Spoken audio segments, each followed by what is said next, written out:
I just had to let you know you're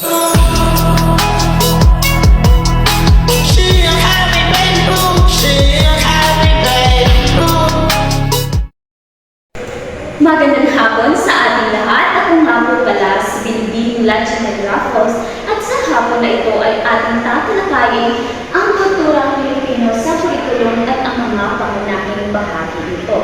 Ano nga ba ang kulturang Pilipino sa kurikulum? Ang kulturang Pilipino sa kurikulum ay tumutukoy sa sistematikong integrasyon ng tradisyon, wika, sining, paniniwala at pagpapahalagang Pilipino or Filipino values sa mga aralin upang linangin ang pambansang identidad at kultural na literacy ng mga pag-aaral. Hindi lamang ito pag-aaral ng mga kasaysayan, kundi isang estratehikong paraan upang hubugin ang mga mag-aaral na maging makabayan habang nakakasabay sa mabilis na pagbabago ng mundo. Ngayon naman ay lumapot tayo sa mga pangunahing bahagi ng kulturang Pilipino sa kurikulum. Ang una nito ay ang panitikang Pilipino.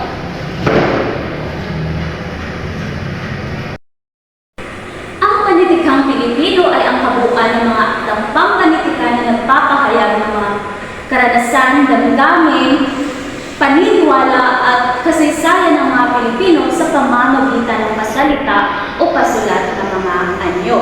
Halimbawa lamang ng mga panitikan ay ang tula, epiko, maikling kwento, nobela at tula. At ang halimbawa naman ng alamat ay ang alamat ng pinya.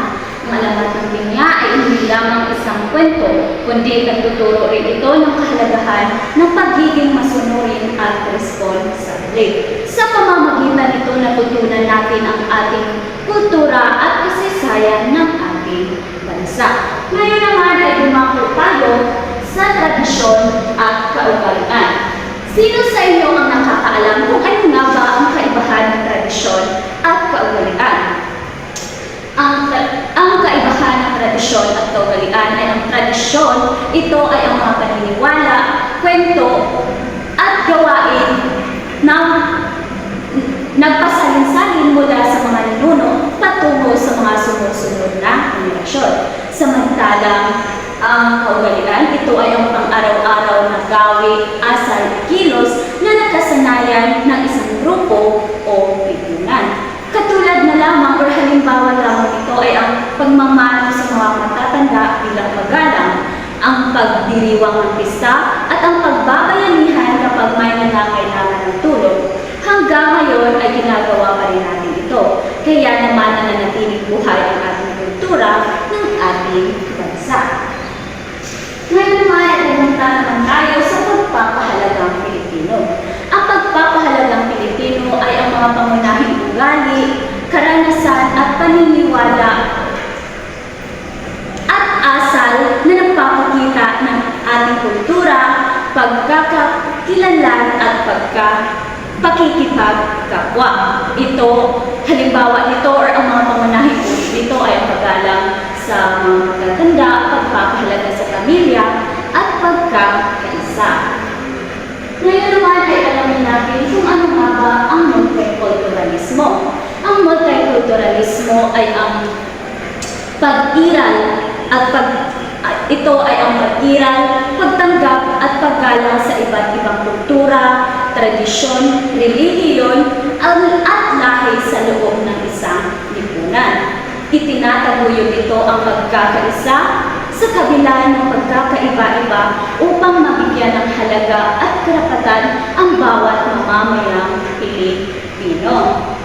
Ngayon, para sa panghuling pangunahing bahagi ng kulturang Pilipino sa kurikulum, ito ay ang pambansang identidad or national identity.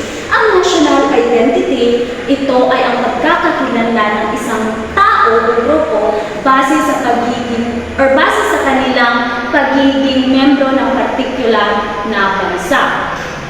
Ito ang nagbibigay ng pakiramdam ng pagmamalaki, pagkakakilanlan at koneksyon ng mga kapwa mamamayan bilang Pilipino.